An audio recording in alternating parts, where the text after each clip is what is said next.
The ink is never truly dry on the pages of history, even when the books themselves have been burned or rewritten by those with a vested interest in the silence. It began not with a grand monument or a sprawling battlefield, but with a single frayed ledger in the basement of a regional administrative office in a city that officially did not exist before the 18th century. I found it wedged behind a stack of modern tax assessments, a volume bound in cracking calfskin that smelled of damp earth and systemic neglect. It was a tax register, not a manifesto, not a map of a lost empire, simply a cold, bureaucratic accounting of grain, gold, and labour. But there, scrawled in a hand that was too precise to be a mistake, was a name that should have been erased from the geopolitical lexicon centuries ago. It was a line item for a tribute paid to a central authority that the maps in our schools claim was a myth, a fabrication of imaginative cartographers, or, at best, a vague geographic label for a disparate wasteland. They call it Tartaria. They tell us it was a label of convenience, a catch-all for the unknown. But tax registers do not deal in the unknown. They deal in the tangible. They deal in the extraction of wealth. Ask yourself why a professional auditor, working for a growing empire, would record payments to a power that supposedly never had a unified government. Ask yourself why the numbers balance. Not an error, not a legend, a receipt. As I sat in that dim basement, the air heavy with the dust of centuries, I realized that the anomaly was not an isolated incident. If you look at a single data point, you see a ghost. If you look at 100, you see a pattern.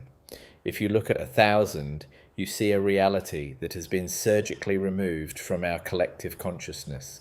I began to track these registers across borders, moving from the archives of the Vatican to the forgotten storerooms of the old Hanseatic League.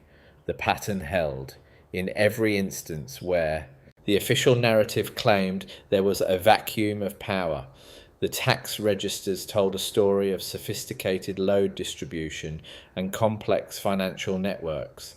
These were not the records of nomadic tribes wandering aimlessly across a steppe. These were the ledger entries of a structured, highly organized civilization that managed infrastructure, regulated trade, and maintained a standing influence that crossed oceans. What if the history we are taught is not a record of what happened, but a curated list of what we are permitted to know? What if the great cathedrals and administrative hubs of our modern world are not the original creations of our current masters, but the repurposed shells of a predecessor that was too large to kill, but just small enough to hide?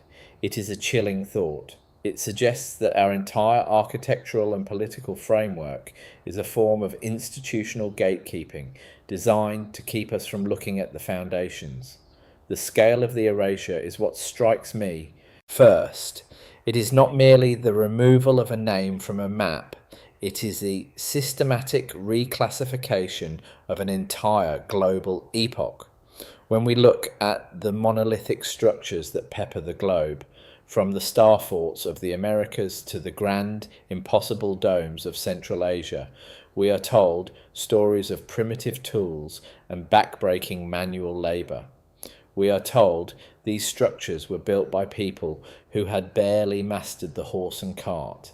Yet, the load distribution in these buildings suggests a level of structural engineering that rivals our own. The math does not lie. The stone does not lie. Only the historians lie.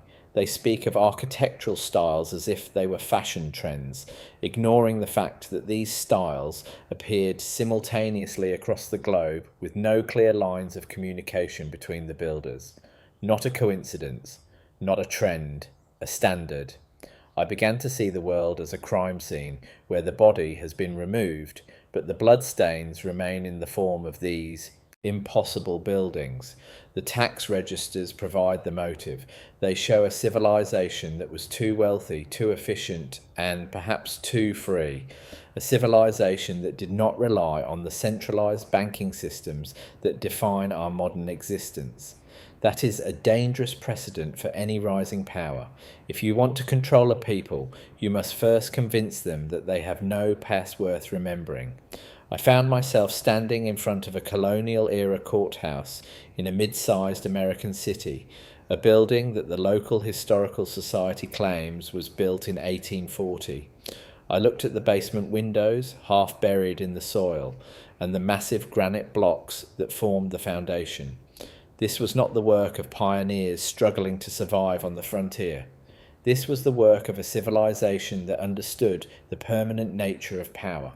When you dig beneath the surface of these narratives, you find the mud flood evidence of a global event that buried the lower levels of these grand structures, which were then simply unearthed and claimed by the survivors. The tax registers I found in the European archives mentioned recovery assessments for these very structures, long before the dates they were supposedly built.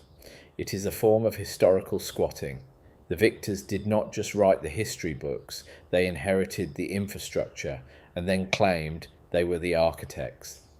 What if the Industrial Revolution was not a period of invention, but a period of rediscovery? What if the steam engine and the telegraph were merely the remnants of a more sophisticated technology that had been throttled and repackaged for a new, more controllable age? The deeper I go, the more the institutional gatekeeping becomes apparent.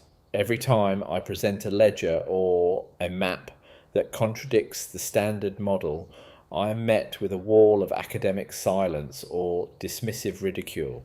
They call it pseudo-history. They call it conspiracy theory. But they never answer the question of why the tax registers exist. They never explain why the load-bearing columns of a 19th century bank are identical to those of a temple in the Far East. They want us to believe that humanity is on a linear path of progress, moving from darkness into light, but the registers suggest a cycle. They suggest a peak that was followed by a deliberate, manufactured valley, not a collapse, not a war, an erasure. The maps of the 17th century show Tartaria as a sovereign entity with its own flag, its own borders, and its own capital cities. By the 19th century, it is a blank space, labelled Tartary, in a way that suggests a wild, untamed region, but the tax registers from that same period still show payments being made to entities that the maps no longer acknowledge. The money was still flowing, even when the name was being scrubbed from the books. Consider the implications of a global civilization that functioned without the need for our current constraints.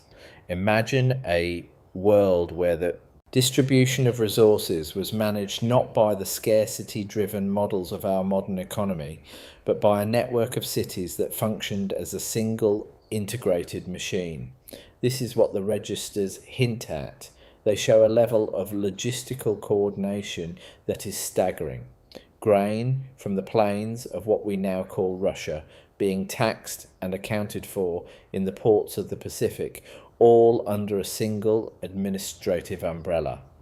This is the forbidden knowledge that the gatekeepers fear.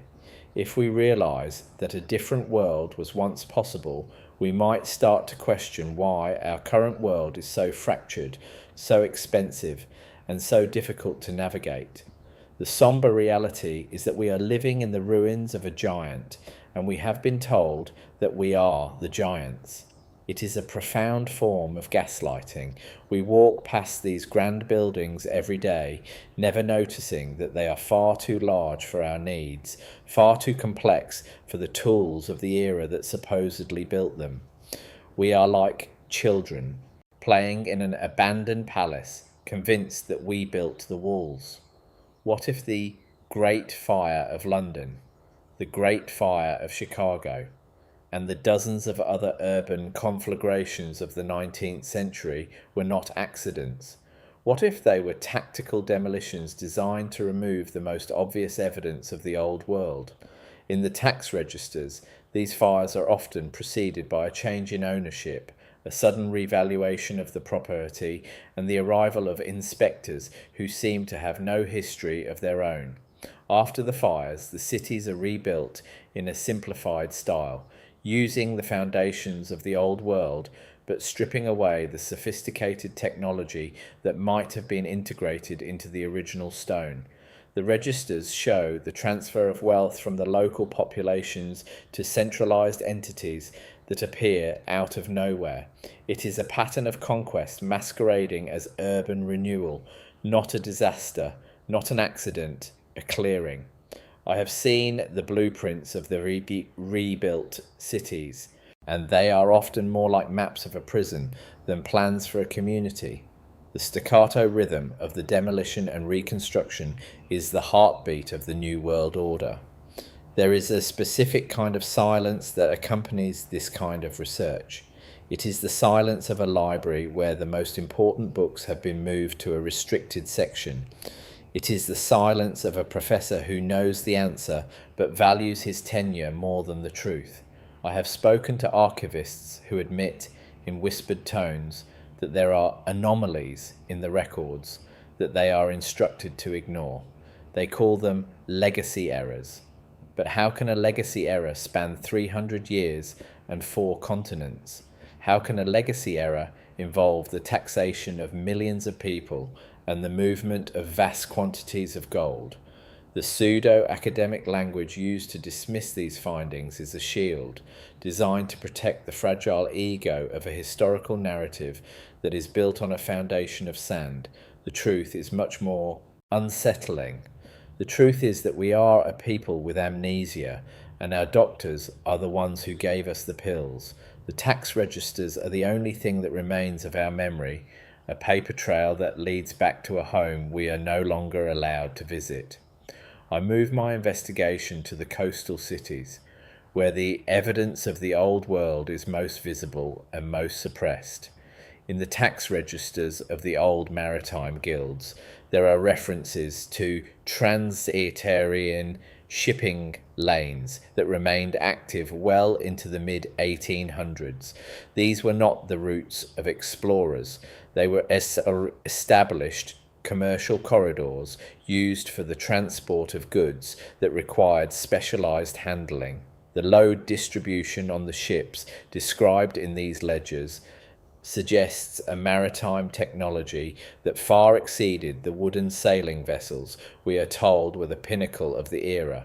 They mention atmospheric regulation and magnetic stabilization, technical terms that have no place in a world of hemp rope and canvas. Sails, yet there they are, recorded by a clerk who was simply doing his job, unaware that he was documenting the impossible.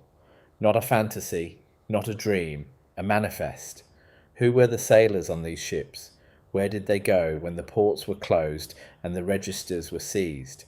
The final pieces of the puzzle began to fall into place when I looked at the concept of institutional erasure itself. It is not enough to hide the evidence. You must also provide a substitute. You must create a new hero, a new discovery, a new timeline. You must turn the old world into a fairy tale. The tax registers mention a transition period, a time when the old accounts were being closed and the new ones were being opened. During this time, there is a spike in the number of historical societies being founded. There is a sudden, urgent need to define the past. This is the moment when Tartaria becomes a ghost. This is the moment when the grand buildings are given new names and new architects. This is a moment when the tax registers are moved to the basements. We are told that we are the beneficiaries of this new world, but the registers show a different story. They show a loss of autonomy, a loss of wealth, and a loss of identity. We are the inheritors of a debt that was never ours to pay. And as the sun sets over a city built on the foundations of a forgotten empire, we have to ask ourselves, if they could erase the past so completely, what are they doing to our present? I stood on the edge of a great dry basin in the heart of what was once the Tartarian heartland. The earth here is scarred with the remains of canals and roadways that lead nowhere, or rather, they lead to cities that are now just mounds of dirt.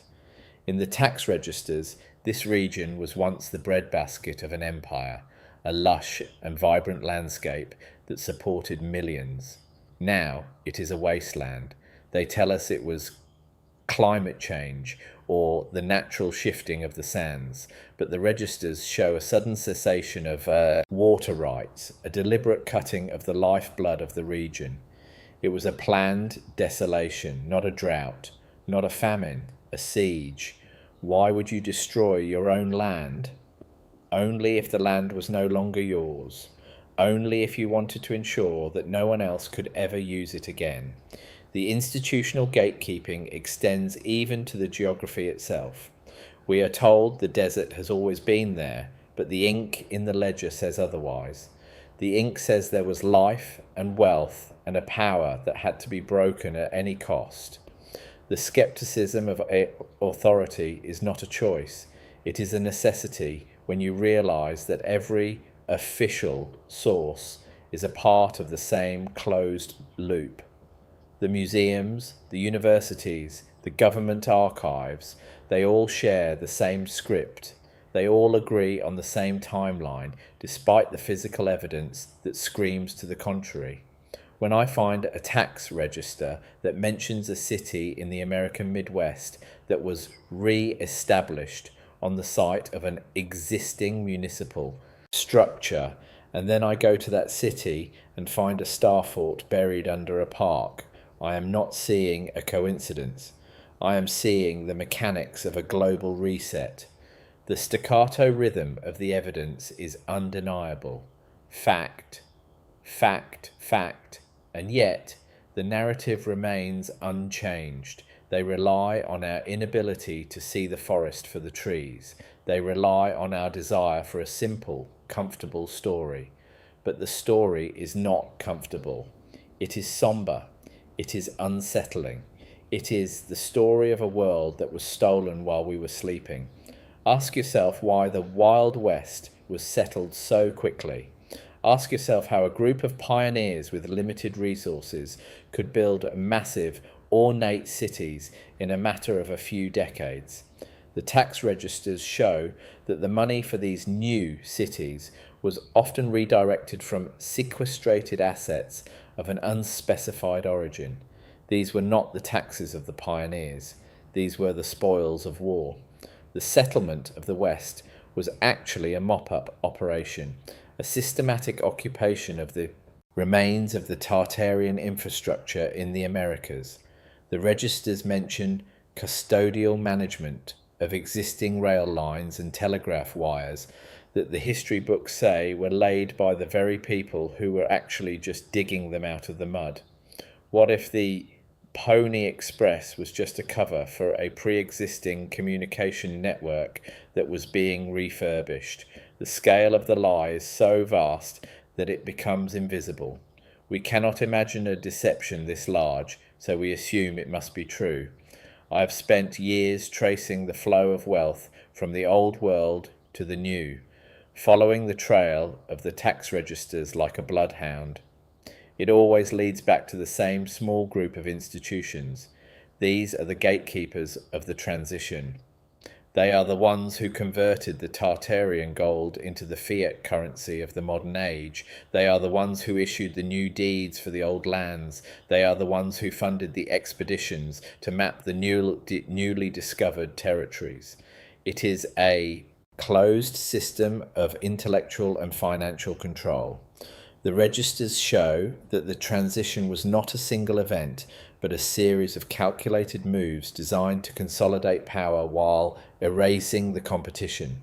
It was a hostile takeover of the entire planet, and we are the employees of the new company, unaware that our predecessor was ever in business. The language of the registers is clinical, detached, and utterly terrifying. They speak of demographic adjustments and infrastructure reassignment. They do not use words like war or genocide. They use the language of the auditor. This is how empires are truly built and destroyed, not on the battlefield, but in the ledger. The somber tone of my investigation is a reflection of this reality. We are looking at the cold, hard numbers of an extinction event, not a biological extinction, but a cultural and historical one. The Tartarians were not just killed, they were unexisted. Their technology was stripped, their cities were renamed, and their very existence was turned into a punchline for serious historians. But the registers remain. They are the glitch in the matrix, the persistent error that proves the program is a lie. I found a register in an old library in Prague that listed the architectural assets of a city that was supposedly built in the 1700s. The list included atmospheric energy collectors and wireless resonance chambers. These are not terms from the 18th century. These are terms from a future we are still trying to reach, and yet the clerk had assessed them for tax purposes, valuing them based on their energy output per cubic fathom. The pseudo-academic dismissals of free energy fall apart when you realise that it was being taxed 300 years ago. The gatekeepers have not only hidden our history, they have stolen our future. They have kept us tethered to a world of combustion and wires, while our ancestors were harvesting the energy of the very air they breathed. What if the grand spires and antennae-like ornaments on the old world buildings were not for decoration, but for power? The registers suggest that they were. They show a civilization that was literally lit from within. The patterns repeat across every continent. The same star forts, the same grand cathedrals, the same mud-flooded basements, and the same missing centuries in the tax registers. There is a gap in the records, a period of about 50 to 100 years where the books are lost or damaged by fire. When the records resume, the world is different. The names are different. The money is different. The power is different. This is the great reset of the 19th century. It was a global event, coordinated with a precision that is almost supernatural. How could they communicate so effectively? How could they ensure that everyone told the same new story? Perhaps they didn't have to. Perhaps the new story was enforced by the same people who now controlled the food, the water, and the energy. If you control the present, you can dictate the past. We are taught that the world is a chaotic place, a series of random events and coincidences, but the tax registers show a world of intent. They show a world where every move was planned, every asset was tracked, and every soul was accounted for. The investigative essayist must look beyond the chaos to find the order, and the order I find is one of profound erasure, not a mistake, not a lapse, a deletion. We are living in the trash folder of history, and someone is about to click empty. The sense of forbidden knowledge is not just an emotional response, it is a rational conclusion. When you find the thing that you are not supposed to see, you feel the weight of the silence that surrounds it. You feel the eyes of the gatekeepers on the back of your neck. The urban exploration of our own cities becomes a subversive act when you know what to look for. When you see the massive granite blocks of a post office and realise they match the stone of a temple in a country you've never visited. When you see the ornamental ironwork that looks suspiciously like a circuit board. When you see the half-buried windows of a school and realise the building goes down another 30 feet into the earth, you are no longer a tourist. You are a witness. You are looking at the evidence of a crime that has no statute of limitations. The tax registers are your guide, a map to a world that was never supposed to exist in your mind. They provide the technical details that the eyes can only guess at. They provide the proof of load distribution, of resource allocation, and of institutional gatekeeping. What if the end of Tartaria was not the end of the Tartarians? What if they are still here, hidden in plain sight, or perhaps operating from the shadows of the very institutions that erased them? The tax registers often mention unidentified beneficiaries and blind trusts that receive a portion of the tax revenue. To this day, there is a thread of continuity that runs through the darkness, a connection between the old world and the hidden masters of the new one. The investigation is far from over. In fact, it has only just begun. Every ledger I open, every basement I explore, every anomaly I find is a step closer to the truth. And the truth is not a destination. It is an unresolved philosophical open loop. If we were once so great and we are now so small, what does that say about the nature of humanity? Are we a species that builds, or are we a species that inherits? And if we are just the inheritors, who are we paying the rent to? The tax registers still mention Tartaria. The question is, do we have the courage to ask why? The paper trail does not end at the borders of the physical world. It bleeds into the conceptual, into the very way we perceive the passage of time. I found a collection of ledgers in a private estate in the Scottish Highlands, documents that had been spared the standardization of the late 19th century. These registers did not just track grain and gold, they tracked the movement of people across land masses that supposedly did not exist in the 1600s. They spoke of the Great Tartarian Land Bridge, a term that defies modern geology but perfectly explains the identical star forts found in both Vladivostok and Quebec. Ask yourself how two cultures, separated by an ocean they had supposedly not yet mastered, could share a blueprint that relies on the exact same principles of ballistic load distribution and geometric frequency. It was not a shared inspiration, it was a shared administration. The tax registers in this estate showed that the tolls for these bridges were collected by a single entity, an office that vanished from the official record in 1845. Not a collapse, not a migration, a deletion. What if the geography of our world was once radically different, and the Great Reset included the literal reshaping of the Earth's coastlines to hide the connections between the old centres of power? The rhythm of the erasure is almost musical in its precision, staccato, rhythmic, brutal. We see a thriving port in the 1830s. We see a great fire in the 1840s. We see a new city in the 1850s. Not this, not that. Something else entirely. The pseudo-academic language used to describe these transitions is always the same. Rapid industrialization, pioneer spirit, manifest destiny. But the tax registers tell a more somber story. They show the systematic seizure of Tartarian infrastructure by shell companies that would later become the titans of modern industry. The load-bearing walls of our earliest factories were already there. The new owners simply moved in the machinery and painted over the symbols on the stone.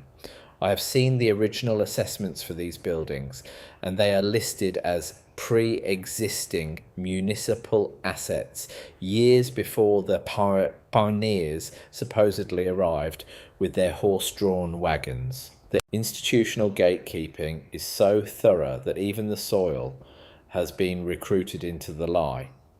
The mud flood that buried the first floors of these grand structures was not a natural disaster, but a weaponized liquidation of the old world's ground level. I began to look at the world's fairs of the late 19th century through a different lens. We are told these were temporary celebrations of human progress, built of plaster and wood, and then demolished because they were unsafe. But the tax registers for the 1893 Chicago World's Fair show expenditures for foundation stabilization and heavy masonry restoration. You do not stabilize the foundation of a temporary plaster building. You do not restore masonry on a structure that is meant to last 6 months. What if these fairs were not exhibitions of what we had built, but public viewings of the Tartarian cities we had conquered? They were the last remnants of the old world, kept standing just long enough to brainwash the public into believing they were new inventions. When the fairs were over, the buildings were burned or dynamited, not because they were temporary, because they were evidence. The registers show that the demolition crews were often military units specializing in heritage management. It is a chilling phrase. It suggests that our heritage is something that must be managed, pruned, and occasionally incinerated to keep it from growing out of control. Consider the concept of free energy in the context of these fairs. Every visitor remarked on the City of Light, a nocturnal wonderland powered by a source that seemed inexhaustible. The official story is that it was the dawn of the AC/DC wars, a triumph of Westinghouse and Tesla. But the registers from the maintenance departments mention atmospheric harvesting arrays and etheric ground loops. These are not the components of a coal-fired power grid. These are the components of a world that didn't need wires. Ask yourself why every grand building from that era features a massive dome topped with a metallic spire. What if those spires were not religious symbols, but antennae? What if the bells in the towers were not for tolling the hour, but for vibrating the structure at a frequency that drew energy from the ionosphere? The tax registers from the 1870s show a vibration tax levied on municipal buildings based on their height, not a noise ordinance, not a property tax, a utility bill for the air itself. I tracked a specific set of serial numbers from a group of Tartarian gold coins found in a hoard in the Ural Mountains. These coins did not circulate in a vacuum. They were part of a global currency exchange that the tax registers call the Imperial Standard. I followed these serial numbers through the ledgers of the newly formed central banks of Europe and America. In 1871, the coins were decommissioned and melted down. Their value was then used to back the new national currencies. This is the ultimate institutional erasure, taking the physical wealth of a civilization and using it to fund the system that denies its existence. It is like a murderer using his victim's life insurance to buy a new house. The somber reality is that every dollar in our pockets is a ghost of a Tartarian credit. The skepticism of authority becomes a moral imperative when you realize that the very ground you stand on is stolen property, and the very history you believe is a forged deed. In the archives of the old Russian Admiralty, I found a map that had been misfiled under geological fantasies. It showed the interior of the North American continent as a series of interconnected waterways, dotted with cities that had names like Aenean and Quivira. These cities were connected by a rail system that the tax registers describe as maglev hydraulic. In the 18th century, not a steam engine, not a coal car, something else. The registers show that these rails were re-gauged during the mid-19th century to fit the new, inferior steam technology. This is why our modern rail systems are so inefficient. They are a downgrade forced upon us by the gatekeepers. They had to destroy the superior technology because it was too difficult to control. Free energy and high-speed travel create a free and mobile population. The new masters wanted a population that was tethered to the grid, dependent on the coal mine and stuck in the mud. The emotional tone of this investigation is one of profound loss. We are not just looking at a lost empire, we are looking at a lost version of ourselves, a version of humanity that was not divided by artificial borders and manufactured scarcities. The tax registers show that the great Tartarian peace lasted for centuries, maintained by a system of mutual benefit and architectural harmony. When the transition occurred, the registers changed from contribution ledgers to debt assessments. We were moved from a system of abundance to a system of lack. This is the unsettling truth that the gatekeepers protect. If the public ever realized that poverty and labor are choices made by our rulers rather than natural laws of the universe, the system would collapse overnight. The erasure of Tartaria was the erasure of the possibility of a better world. I sat in a small cafe in Istanbul, overlooking the Hagia Sophia. The history books say it was a church, then a mosque, then a museum. But the tax registers from the Ottoman era list it as a resonance hub, with a secondary function as a celestial observatory. The load distribution of the dome is designed to handle stresses that a simple house of worship would never encounter. It is a machine, a massive stone and mortar machine that once hummed with the energy of the earth. I watched the tourists taking photos, unaware that they were standing in the shadow of a gargantuan power plant. The institutional gatekeeping has turned our most profound technological achievements into mysteries of the ancient world. It is a clever trick. If you call it a mystery, you don't have to explain how it works. You just have to admire the craftsmanship and move on to the gift shop. What if the wars of the 19th century, the Napoleonic Wars, the Crimean War, the American Civil War, were actually a single global conflict? A world war fought not between nations, but between the old world and the new. A war to decide who would control the ruins of the Tartarian Empire.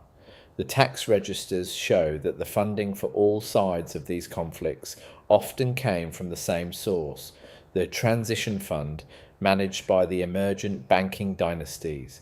They funded the destruction so they could fund the reconstruction. It is the perfect business model. You use the wealth of the old world to pay for the weapons to destroy it, and then you charge the survivors interest on the aid you provide to rebuild it. The registers show the movement of these funds with a cold, staccato efficiency. Debit, Tartaria. Credit, the new world. The final part of my investigation led me to the concept of temporal erasure. It is not just that they took the land and the buildings, they took the time itself. I found a tax register that mentioned a calendar adjustment in the late 1700s, where 300 years were simply added to the timeline. This is why there is such a gap between the ancient world and the Renaissance. They are the same world. The Dark Ages were a fabrication, a shadow cast by the gatekeepers to separate us from our true origins. The registers show that the taxation of the ancient cities continued right up until the modern era began. There was no gap. There was only a rename. We are much closer to the source than we are told. The ruins are still warm. The ink is still wet. And as I close this 10th ledger, I am left with a question that the registers cannot answer. If they could do this to them, why do we think they aren't doing it to us? What if our own modern era is just another chapter in a book that is destined to be burned? The investigative essayist must eventually confront the mirror. As I have tracked the erasure of Tartaria through the cold prose of tax registers, I have realized that the investigator is also part of the pattern. By looking for what is missing, I am acknowledging the void that the gatekeepers created. I am standing on the edge of the memory hole, peering into the darkness. The registers show that the final stage of institutional erasure is the removal of the investigator themselves, not a disappearance, not a death, a reclassification. You are moved from the category of researcher to the category of eccentric. Your findings are moved from evidence to conspiracy.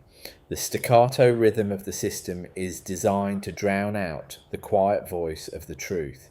But as long as one ledger remains, as long as one star fort stands, the pattern persists. The unresolved philosophical open loop remains.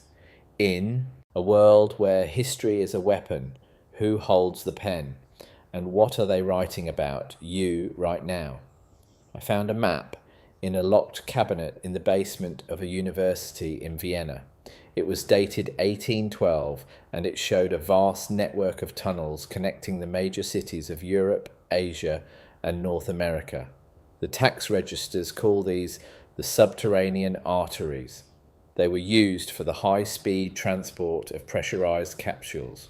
This is the hyperloop of the 19th century, a technology we are told is a futuristic dream of billionaire entrepreneurs, but the registers show that the tolls for these tunnels were being paid in the 1800s.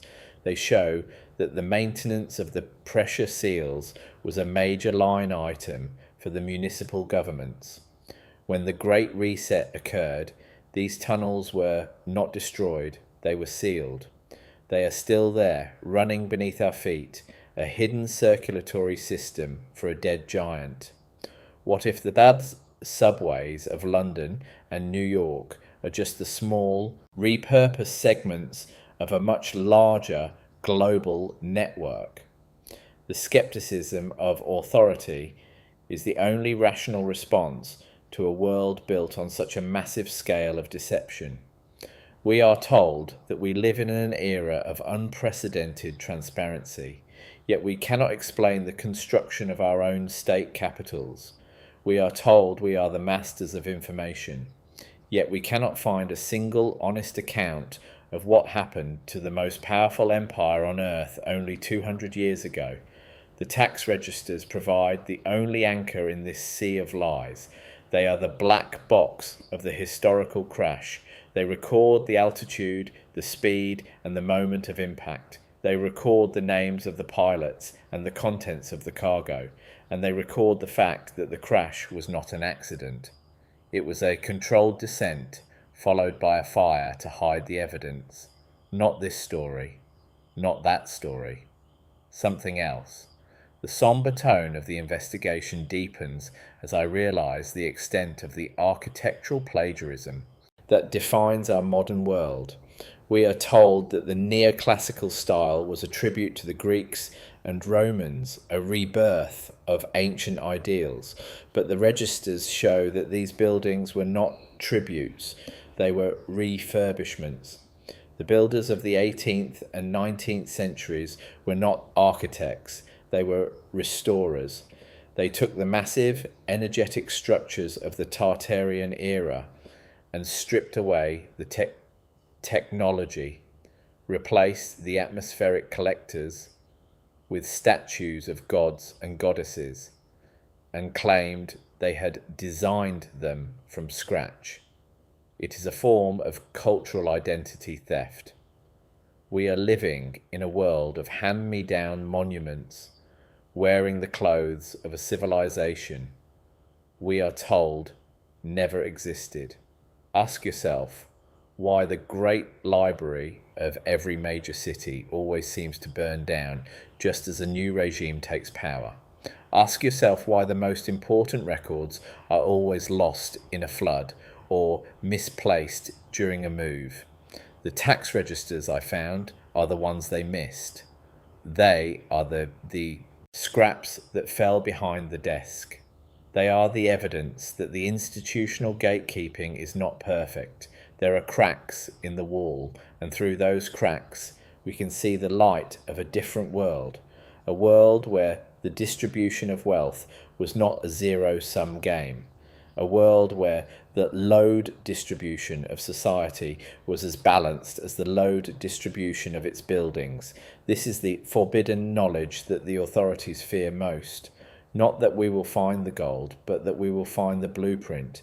The investigative essayist does not look for heroes, he looks for systems, and the system I have uncovered is one of total global management.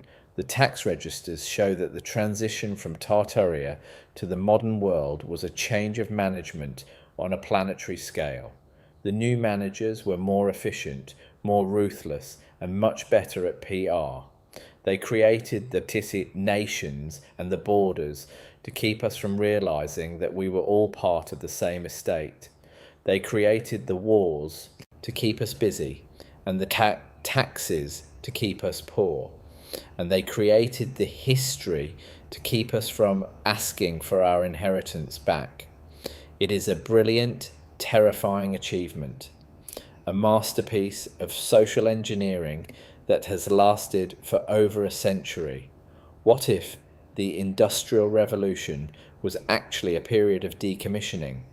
What if the steam engine was introduced as a cleaner, safer alternative to the atmospheric energy that the Tartarians used? It sounds familiar, doesn't it? The same way we are being told to transition to green energy today. It is a cycle of control. You take away a superior free technology and replace it with an inferior, expensive one that you control. You tell the people it is for their own good. You tell them it is progress. And you use the tax registers to track their compliance. The registers show a transition tax levied on those who refuse to switch from etheric power to coal power. It was a forced downgrade, masked as a technological leap forward. The staccato rhythm of the investigation brings me to the final realization. We are not the protagonists of history. We are the clean-up crew. We are the ones who were brought in to sweep the floors and paint the walls after the real owners were evicted. We are told that we are the pioneers and the inventors, but we are really just the squatters in a palace we don't understand. The tax registers are the only thing that remembers the original lease. They are the only thing that knows who the real owners were. And as I close this 10th part of the script, I am left with a sense of profound, unsettling mystery. The loop is not closed. The pattern is not finished. The silence is not over. Ask yourself what happens when the next great reset occurs. Ask yourself what the tax registers of the future will say about us. Will they record our achievements, or will they record our reassignment? Will they mention our legacy errors and our institutional gatekeeping? Or will we simply be another blank space on the map, a legend for the next group of squatters to puzzle over? The investigative essayist can only provide the evidence. The viewer must provide the verdict. But the evidence is clear. The stone is heavy, the ink is dark, and the tax registers still mention Tartaria. Not as a myth, not as a memory, but as a line item in a debt that we are still paying. The sombre, inquisitive voice of the investigator fades into the background as the reality of the situation sets in. We are surrounded by ghosts. We walk through their halls. We spend their money. We live in their shadows. And all the while, the institutional gatekeepers tell us that there are no such things as ghosts. But the tax registers don't lie. They are the one thing in this world that is required to be accurate. They are the heartbeat of the system. And that heartbeat is still drumming out the name of a dead empire. Tartaria, Tartaria, Tartaria. Can you hear it? Or have you been trained to hear only the silence? The investigation is open. The evidence is before you. What if everything you know is a lie? And more importantly, what are you going to do about it? The trail of the registers leads inevitably toward the water, toward the edges of the maps where the ink begins to fray and the official narrative dissolves into a series of improbable shipwrecks and convenient discoveries. I found a maritime log in a private collection in Lisbon, a set of records detailing the clearing of the seaways between the years 1848 and 1855.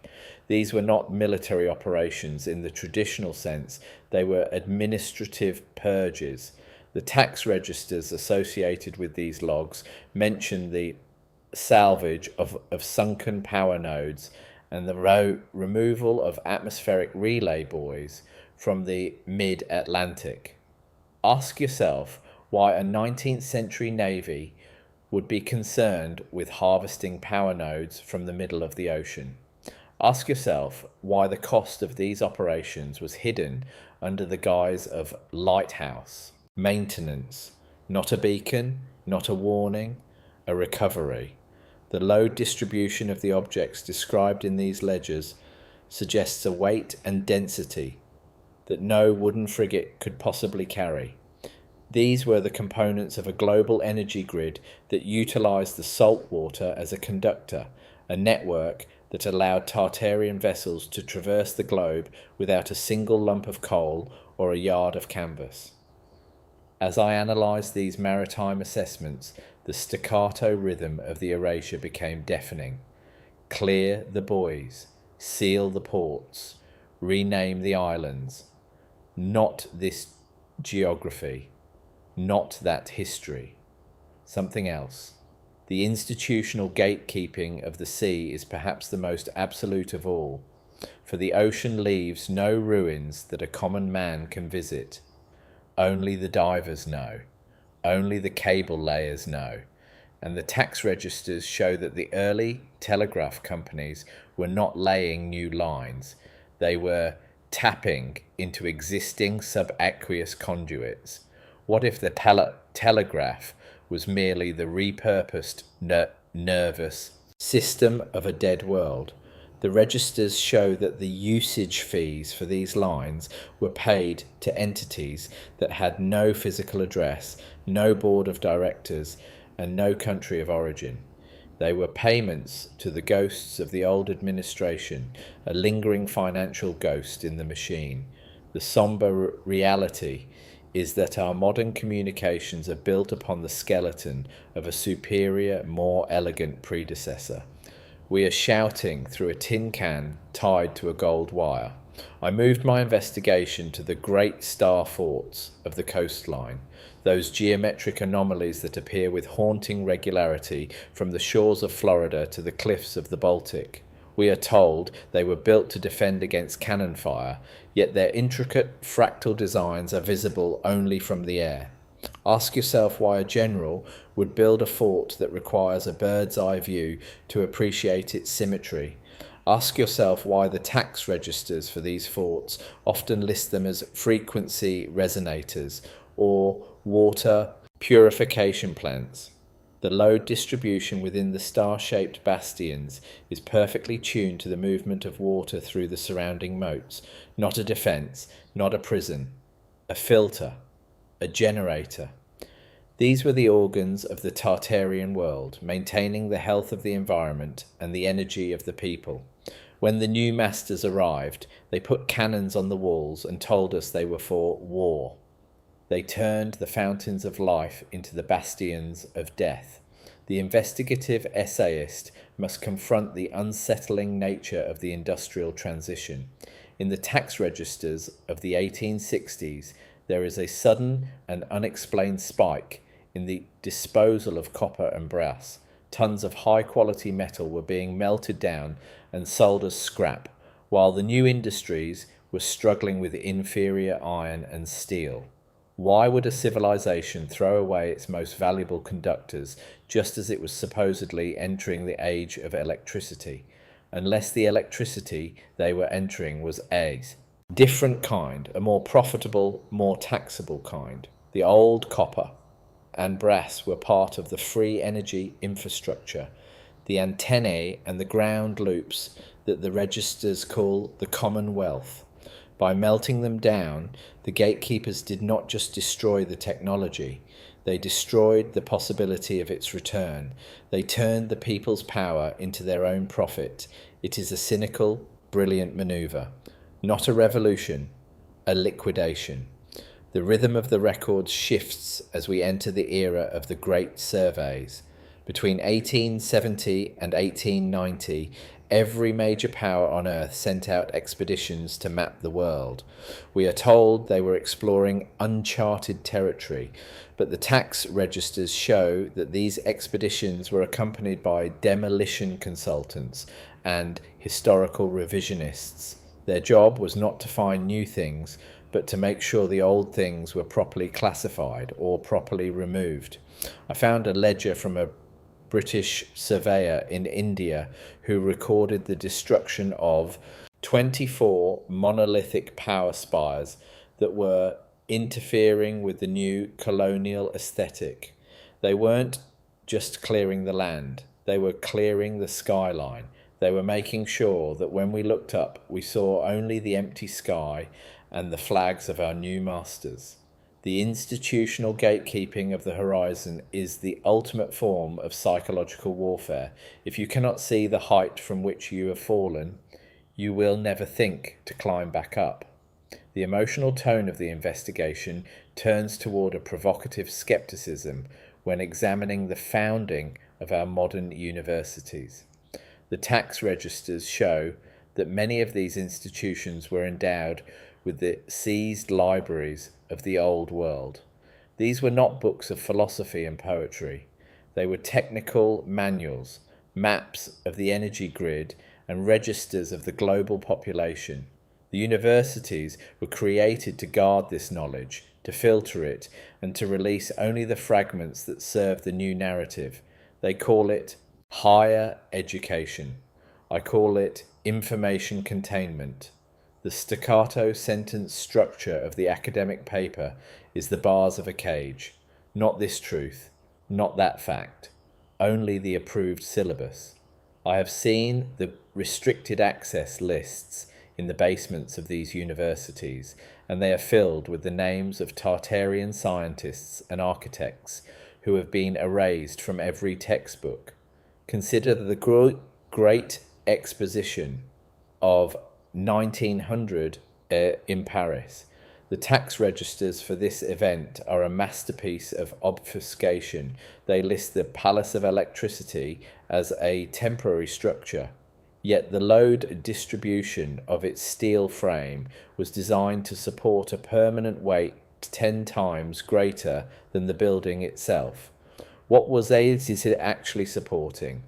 What was the moving sidewalk that carried visitors through the fairgrounds really designed to transport? The registers mention heavy mineral extraction and isotope refinement. Under the cover of a World's Fair, the new masters were mining the very foundations of the old world cities, stripping the rare earths and the refined metals that powered the Tartarian age. They were looting the corpse of a giant, while the public cheered at the pretty lights. It is a somber, terrifying realization. We were the distraction for our own robbery. As I sit in the quiet of another forgotten archive, the air thick with the smell of old paper and systemic deception, I realize that the investigation has no end. The pattern is too large, the erasure too complete, but the tax registers remain.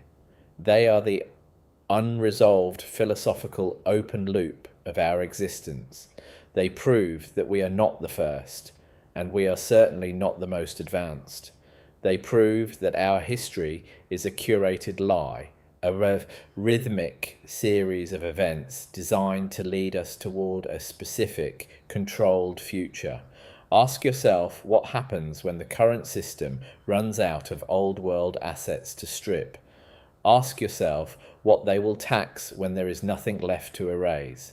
The skepticism of authority is not just a habit, it is a survival mechanism. For if they can delete an entire civilization, they can certainly delete you. The final pages of the Lisbon log contain a single handwritten note in the margin. It is not in Portuguese, nor in any language I recognise, but the numbers next to it are clear. They represent the final balance of the Tartarian accounts. The number is 0, not because the wealth was gone, but because the account was closed. The transition was complete, the giant was buried, the stone was renamed, and the registers were moved to the basement. But, as I have shown, 0 is never really 0. In the world of the auditor, there is always a remainder, there is always a footprint, and as long as we continue to look for the low distribution of the truth, the gatekeepers can never truly sleep. The investigation is the only power we have left. What if the next is not a word, but a command? What if the next phase of the erasure is already underway? The tax registers of today are digital, ephemeral, and easily changed. The paper was their mistake. The ink was their weakness. They will not make that mistake again. As the sombre, unsettling mystery of Tartaria continues to haunt the edges of our vision, we must ask ourselves, what will the investigators of the future find in our ruins? Will they find the truth? Or will they find only the same staccato rhythm of a manufactured history? The loop remains open, the pattern persists, and the tax registers still mention Tartaria. The question is no longer whether it existed, but whether we are brave enough to admit that it still does, hidden in the very walls that surround us. The investigative essayist looks out over the modern skyline, seeing not the achievements of the present, but the ghosts of the past. The grand domes, the towering spires, the star-shaped parks, they are all calling out, a silent chorus of a civilization that refused to be forgotten. The institutional gatekeeping is strong, but the stone is stronger. The registers are tucked away, but the numbers still add up. We are the detectives in a world that has forgotten there was a crime. We are the witnesses to a history that has been silenced, and as the sun sets over the ruins of the old world, we have to ask, what if we are not the end of the story, but merely a footnote in a book that someone else is reading? The staccato rhythm of the investigation concludes with a final, chilling thought. The tax registers show that the Tartarian administration did not fight back with weapons. They did not raise an army. They simply stopped. They allowed the transition to happen. Why? Did they know that the new world was a necessary phase? Or did they move somewhere else to a place where the tax registers are not written on paper, but on the stars?